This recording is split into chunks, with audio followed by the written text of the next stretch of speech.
Good afternoon, everyone. Welcome to the Johns Hopkins School of Education Mind, Brain, and Teaching virtual webinar. My name is Sion John. I'm the Assistant Director of Admissions here at the Johns Hopkins School of Education. Also presenting, we have two faculty members, Dr. Marielle Hardman and Dr. Ranjani Johnbull.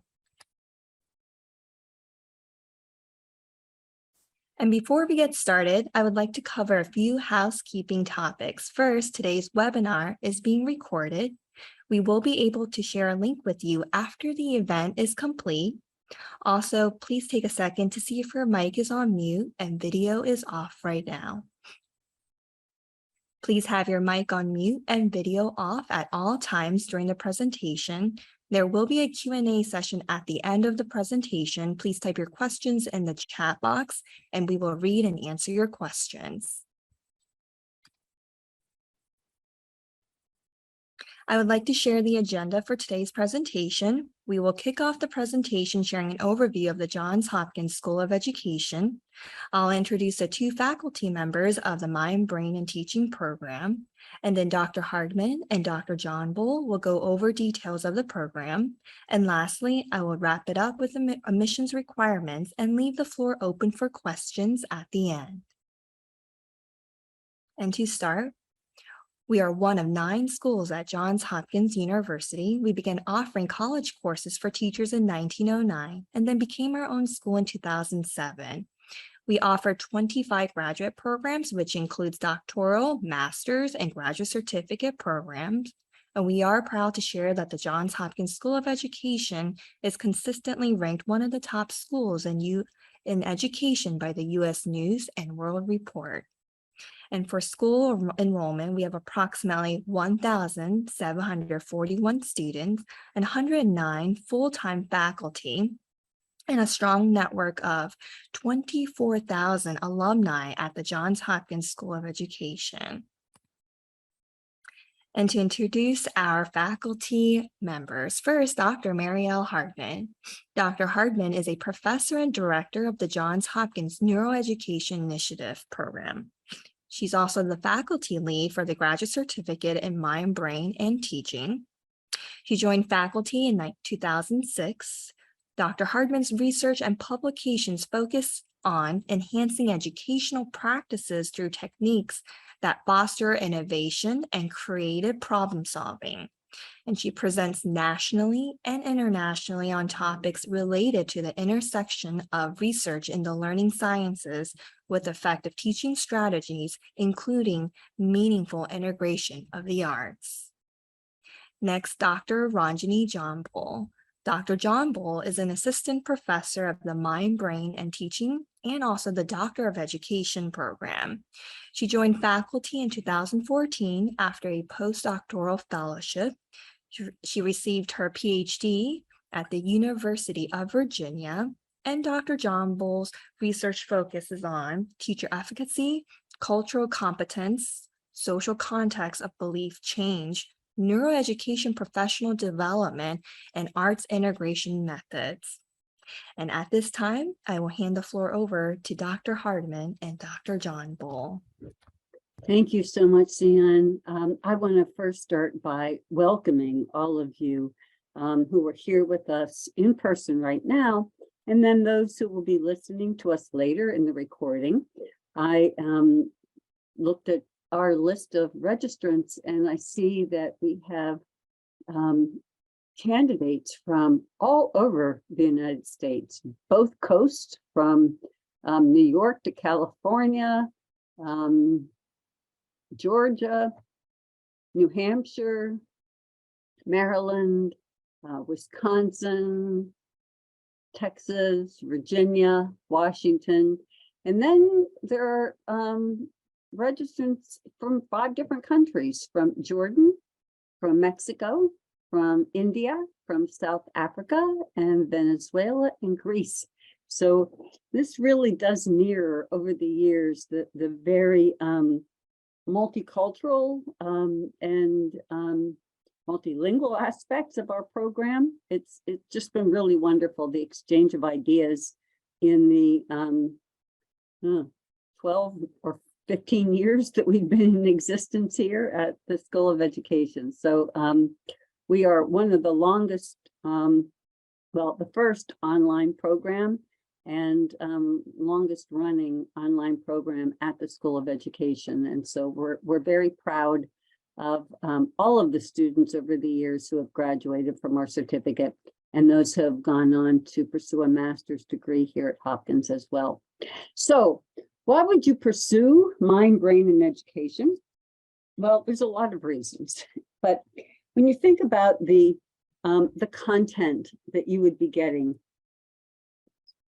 learning about how emotions affect learning is probably one of the most critical topics that affect education today. Thinking about how to promote attention, how to enhance memory, how to develop creativity, the importance of sleep, the importance of movement. All of these are part of our program, and we study them within 5 different courses that we'll be talking to you more about. So let's go on and look at the various people who are in the program, and whether or not you simply want to take this knowledge and advance yourself as a practitioner or become a leader in your field.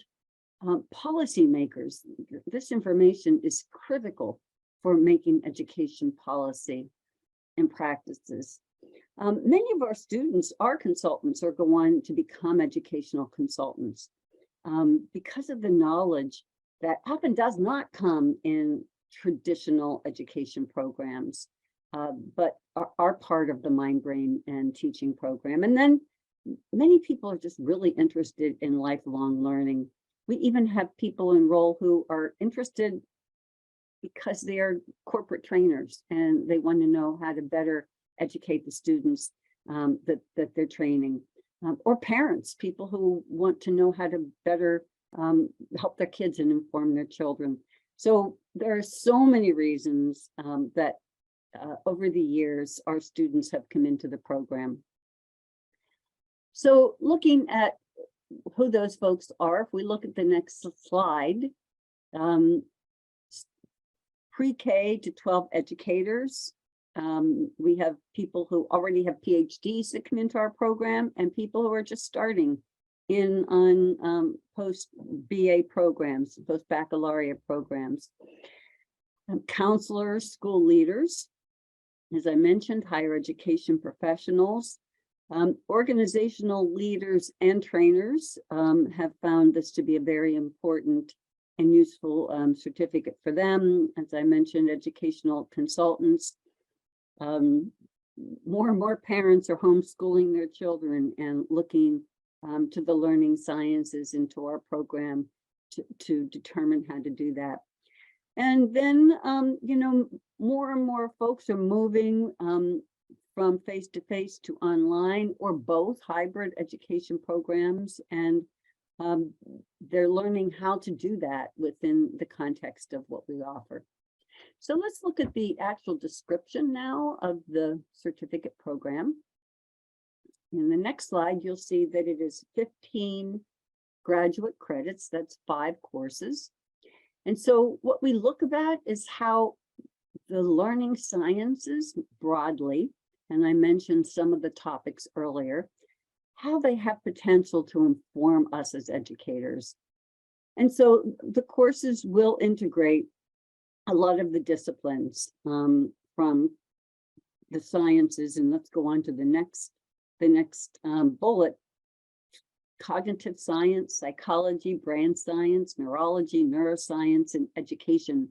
There's no one field that we focus on. It's really a very interdisciplinary, multidisciplinary set of research that you'll be looking at, and then applying it within your own context, whether it's educational practice or you're a policymaker or a leader.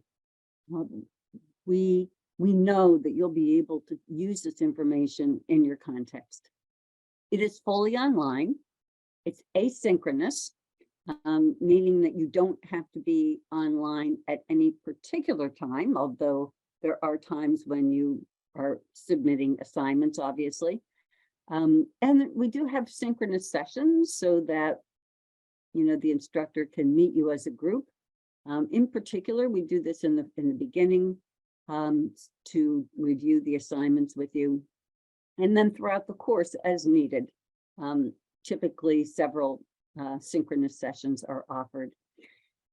The time frame is 5 semesters, so that's 2 academic years plus 1 semester. And the courses are offered in a sequential order.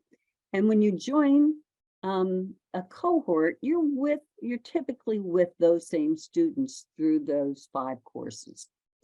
Now, more and more of our students have chosen to do an accelerated program, which means that then you finish in 3 semesters. You can take 2 courses in the fall, 2 in the spring, and then the final course in the summer. And so there's advantages and disadvantages to that. Advantages, obviously, are that you finish more quickly and that you're eligible for financial aid. We'll talk about that in a minute.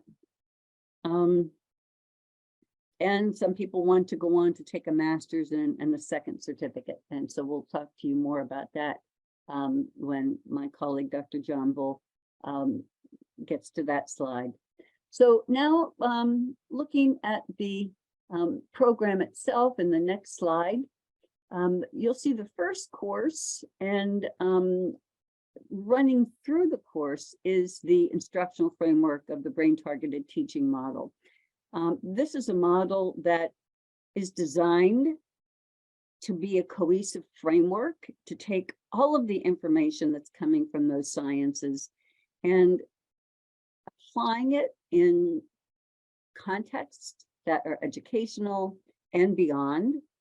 And it gives you coherence with regard to all of the different topics that you will be learning during the certificate program.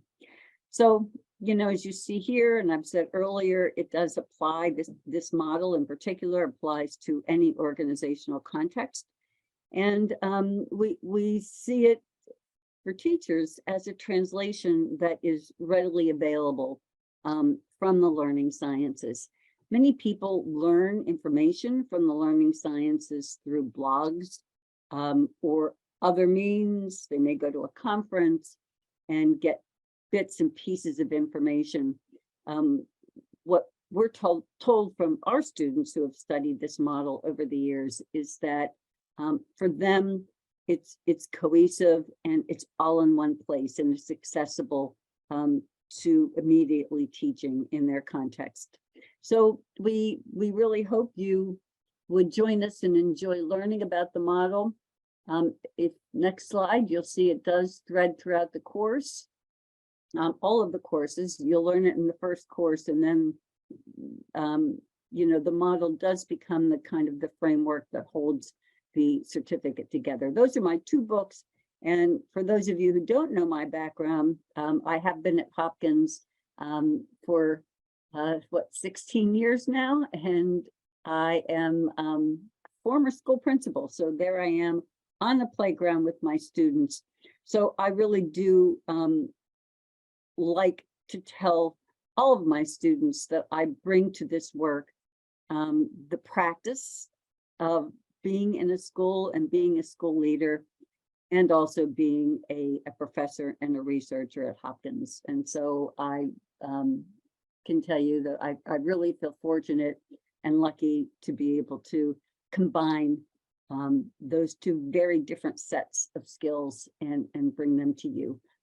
So now I'm going to turn this over to Dr. John Bull, and she will talk in more depth about the structure of the curriculum and the 2 different options, and tell you a little bit more about the program. So Dr. John Bull, we'll let you take it from here. Thanks, Dr. Hardiman. All right, so welcome again to everybody on here. It's so wonderful to see everybody that's joining us now, and welcome to those of you who join us later in the recording. We have a couple of different options because we believe that choice is important for students. So our traditional option for curriculum structure has this 5-course sequence. We start with explorations in mind, brain, and teaching, and it provides an overview of the learning sciences, where you learn some information about brain structure and function, some information about misconceptions about learning in the brain, and instructional strategies that are informed by the learning sciences literature through our very own Dr. Hardiman's brain targeted teaching model, which I am a big fan of, because it has application to basically every professional context you can think of, and life in general. I've learned a lot about living a good and well life through that model as well. In the second course, it's fundamentals of cognitive development. In this course, there's a focus on typical developmental trajectories.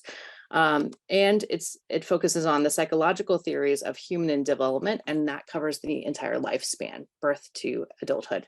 In neurobiology of learning differences, the focus is on the spectrum of neurodiversity and teaching and learning implications of the development and different aspects of neurodiversity through an embodied cognition framework.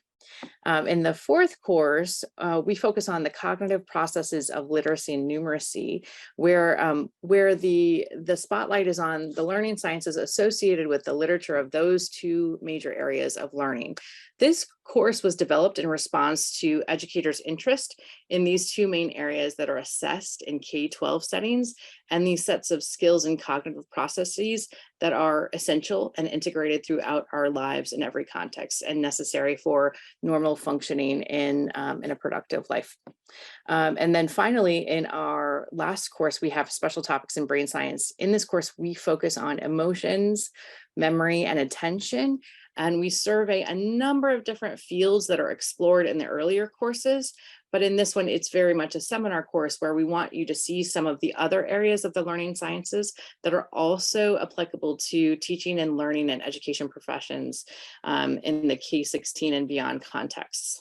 So in this plan, you take one course per semester at a time over 2 academic years with 1 summer in between.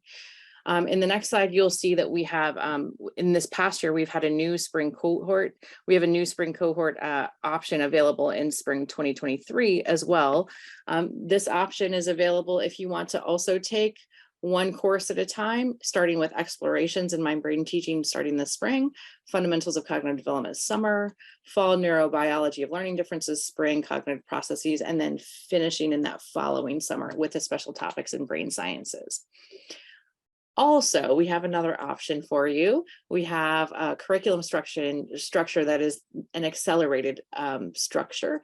This we created in response to the desire of our students in our previous cohorts to take an accelerated path so that it would allow for them to do one of 2 things: to apply for financial aid and federal student loans, which I know my colleague Sion will share more about later. And it also allows our students, if they want to combine it with another certificate for master's, they can do all of their MBT coursework all together and then do that second certificate all together. All right, and the next slide, I will tell you more about our online curriculum delivery. So we are now using the Canvas platform for our online curriculum delivery. We have asynchronous sessions for each of our online courses. We created an asynchronous graduate certificate online so that we could serve all students across the contiguous United States and around the world. We have not only an American national population, but also an international population. And we want to make sure that our students have access to the content and greater equity for that access. Also, we provide video lectures, we provide digital interactive activities, learning activities, online discussions, and we also have individual and group projects and papers. We also do have asynchronous sessions where you have live interaction with the professor during a synchronous session. It's usually in the evening on East Coast US time, so Eastern Daylight Time, so that we can hit as many time zones as possible. Generally, we record those synchronous sessions if our students are not able to attend them. And those are generally optional sessions because we are appealing to people around the globe. So let's see, on the next slide, you will see more about our outcomes of our MBT graduate certificate. So we like to say that when you graduate from our certificate, that you're both research translators in professional practice and that you are also neuroeducators. So in these spaces, you'll come away as the research translators, you will come away with a lot of skills for digesting and consuming research literature, because we think that that is empowering for educators to be able to understand what is being said in the research literature and what's not being said in the research literature.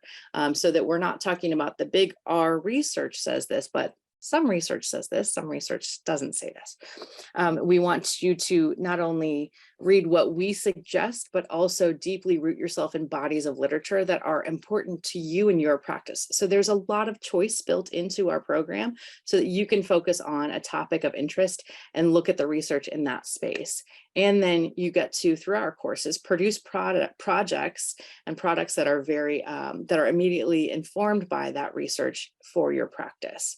In your neuroeducator hat, when you leave, we believe that you gain these essential knowledge concerning this nexus and how to navigate mind, brain, and teaching research and apply that to your practice. You, through those courses, you have tools and projects ready for implementation. Many people implement their projects into their practice while they're in our courses, which we love to hear and see. And then we always hear that our students develop into point people in their professional practices for bouncing ideas off of their colleagues about knowledge from the learning sciences. So we send out our graduates as ambassadors of this knowledge. So on the next slide, you'll see a little bit about what our students have to say about the Mind, Brain, and Teaching program. You can see here just a few quotes from our alumni who have graduated from our certificate. And I'll just read the one in yellow to you. The Mind, Brain, and Teaching program has been exactly what I was looking for as a catalyst to move forward in the next phase of my academic and my professional journeys. And yes, I do feel better prepared in the brain sciences and more research literate. All right. On the next slide, I want to encourage you, if you're thinking about this certificate, I want you to also to think about this option of the Master's in Science and Educational Studies. And this is an individualized interdisciplinary program. One of our unique options at Johns Hopkins University School of Education is that the Master of Science Education program allows you to choose 2 different certificates to design a more tailored master's degree experience to your professional goals. And I want to emphasize that this option is not common at most schools of education. Instead, at other schools of education, you have to take one learning specialization only, a master's degree in only gifted or only administration and supervision. But here you can specialize in 2 different concentration areas, and our certificate goes along very nicely with all of the other graduate certificates that are offered here in autism, in gifted education, math ed, the STEM instructional leader program, leadership and tech integration, school administration and supervision, and urban education. We have students in our Mind, Brain, and Teaching certificate program that combine certificates with all of these that you see here to have a very tailored, powerful master's to help inform their professional trajectory after they leave us. All right, and then I think we might be on to, back to Sion. Thanks. All right, thank you, Dr. Johnbull and Dr. Hardiman. So we're going to move on to the application requirements. Applicants must submit a completed application, which can be found on the school's website. Keep in mind, there is an $80 application fee when you submit your application. We'll need all official transcripts, including institutions you may have taken courses but did not receive a degree. You'll need a personal statement. And in addition to a personal statement, you'll need a scholarly writing sample.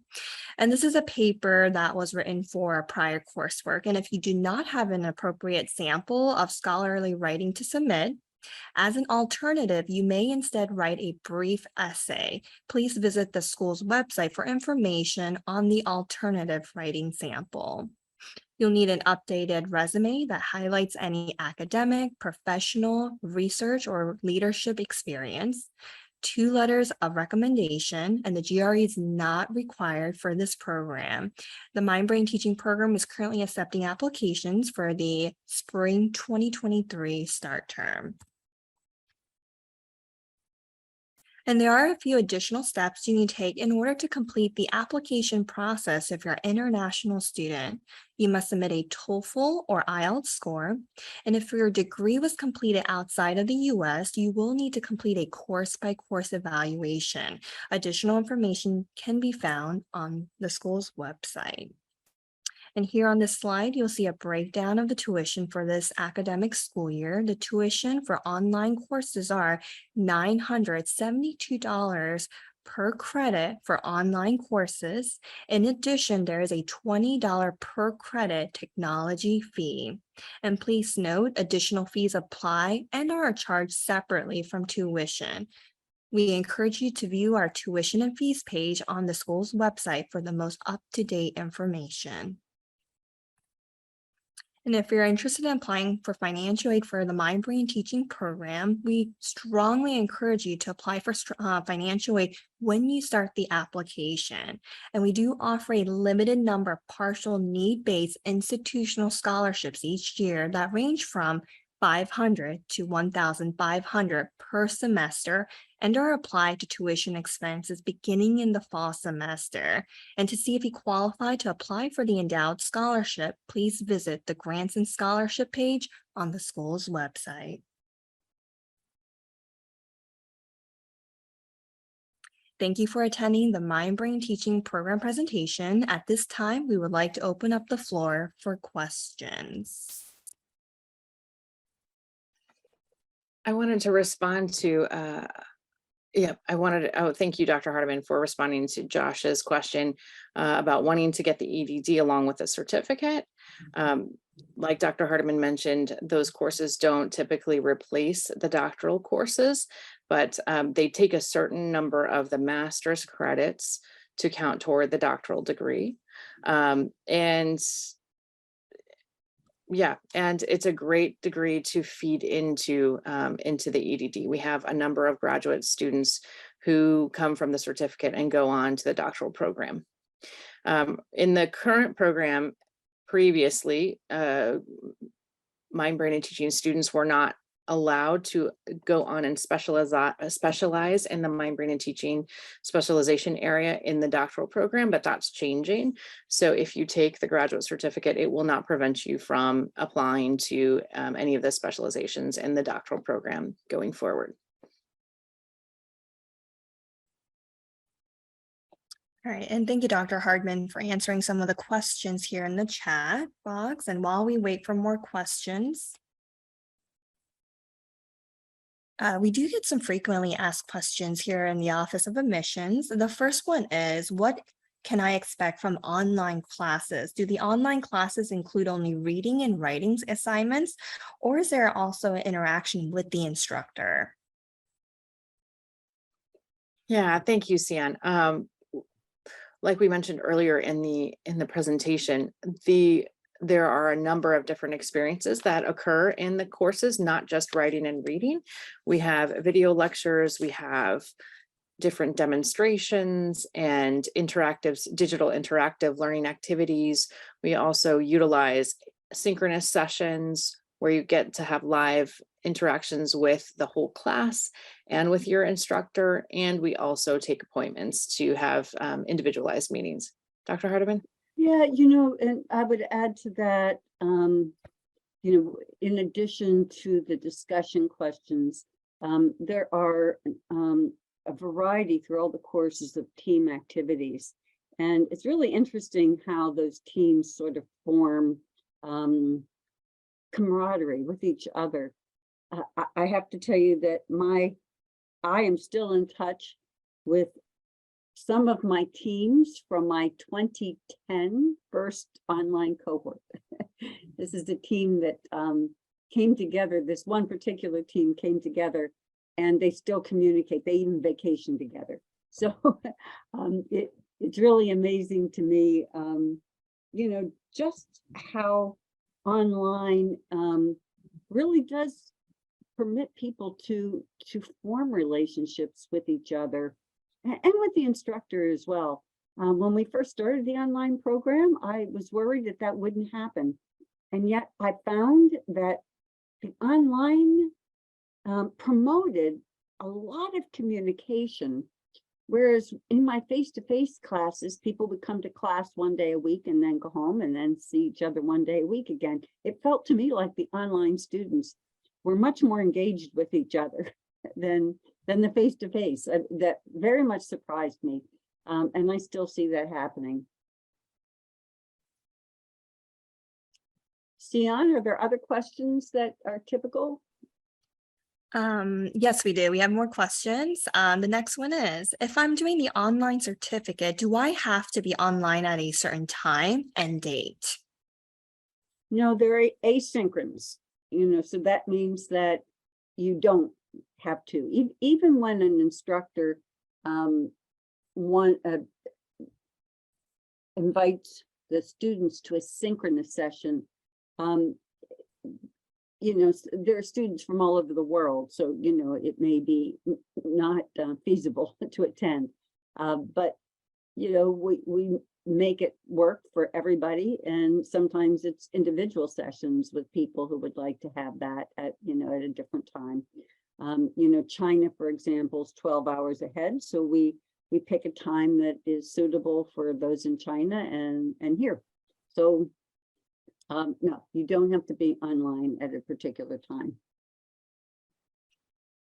Thank you, Dr. Hardman. I just received a question. The question is, I'm interested in completing this program in 1 year. I will be working full-time and attending school part-time. How many hours should I plan on allocating on classwork? You want to take that, Dr. John Bull?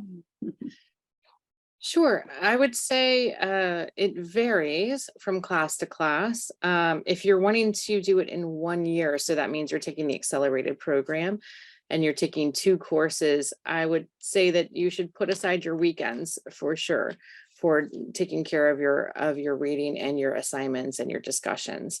That's what our students who take 2 courses at a time generally do. They put aside a good chunk of time to ensure that they have enough to do their reading and their coursework, and tell their families or their spouses or whomever they're in community with that they have to set aside a good amount of time. It depends on how fast you read and get through the videos. I mean, and the interactions and the discussions, some people are speed readers and other people like to take more time. So I can't estimate specifically a certain number of hours necessarily, but it's a manageable amount. Our students rate us on our evaluations and say that it takes about the same amount of time that their other courses typically take. Dr. Hardiman, do you have, I don't think an hour's estimation necessarily, huh? What do you think? Yeah, I agree with you that it's hard to say. Some people are working in jobs that are really demanding. Yeah. And if you have a demanding job where you have a lot of outside work for your own job, taking 2 courses is a heavy load. On the other hand, there are people who either don't work or have the kind of work where they can, where they don't have to take a lot of work home. And, it's a little lighter load on them. And, they finished. We've had quite a few people now taking the 1 year program and finishing successfully. So, it's hard to say. I have to say there aren't that many who then drop back, and a few will drop back and say, no, 2's too many for me. But really over the years, not really that many. Yeah. Usually when people decide that they want to take the accelerated version, it's because they're hungry for that learning and are so engaged that they're eager to do it. And so it's like a joy to spend that time back in that learning space again. But as we've been in the past 2 years, workflow, has ebbs and tides. So, there are times when work is heavy. And what I would say about our faculty is that we are incredibly accommodating and compassionate about our students' work-life balance. And if you are in our certificate program, we are here to support you and to ensure your success. We want to see you through it. So we are compassionate people. We're here to help you. So if you needed to tailor your program in a different way, we would assist you in making sure that you would have an individualized program that you can succeed through.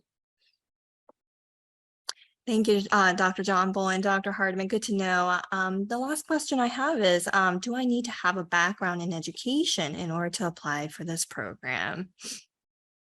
No, I mean, most people do, to be honest, most people have some relationship in the field of education, but not everybody. And even within education, people are coming in with very different backgrounds. For example, an occupational therapist or a speech therapist has a very different background from a classroom teacher. So typically school leaders have been in the classroom at least at some point. There are education consultants that haven't been in classrooms. And then, as we mentioned before, there are organizational leaders. Even athletic coaches have applied this model to their work. So, in some way, when you think about it, everybody's an educator.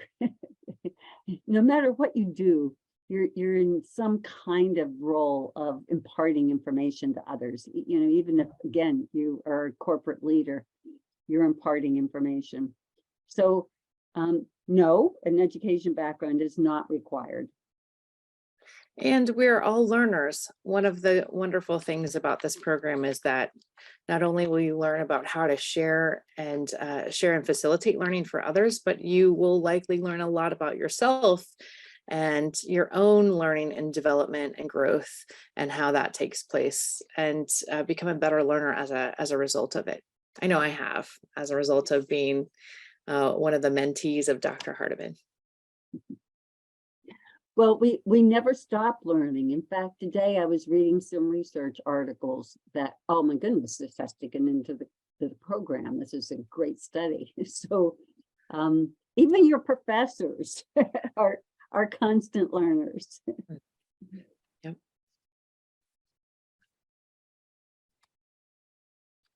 All right, so it looks like there are no more questions. Here on the slide, we have some important contact information. Any admissions related questions, especially about your application, feel free to reach out to the Office of Admissions. Here's the email address and phone number. Any program related questions, I have Ms. Camila Mika Sims information, email address here. And of course, Dr. Marielle Hardman's and Dr. Ranjani John Bull's email address. Yeah, and I want to say that you'd be receiving, if you are in the application process, the Office of Admissions, you'll receive a lot of communications from, and then absolutely Camila Mika Sims is the person who puts together program plans and directs you with registration. So there are really very dedicated people to make your entry into our program and your stay in our program, hopefully a delight for you. Dr. John Bull and I are there to answer content questions about the certificate. And feel free to contact either one of us. Thank you, Dr. Hardman. Thank you, Dr. John Bull, for being here today, for your time and the wonderful presentation. And thank you everyone for your interest in the Johns Hopkins School of Education. Have a wonderful night, everyone. Bye, everyone. Thank you.